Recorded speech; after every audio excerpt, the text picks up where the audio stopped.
তুমি জানো গতকাল আমার এক বন্ধু প্রায় একটা বড় দুর্ঘটনার কবলে পড়েছিল। কেন, কি হয়েছে? ও গাড়ি চালানোর সময় মোবাইলে কথা বলছিল।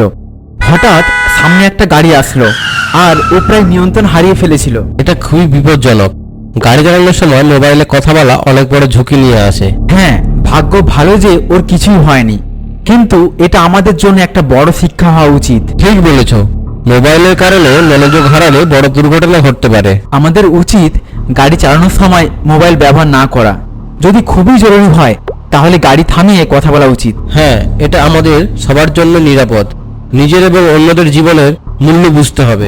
গাড়ি চালানোর সময় মোবাইলে কথা বলবেন না, এটা খুবই বিপজ্জনক। আপনার এবং অন্যদের নিরাপত্তার জন্য মনোযোগ দিয়ে গাড়ি চালান। বন্ধুরা, তোমরা কমেন্ট করে জানাও তোমাদের সাথে এরকম হয়েছে কিনা।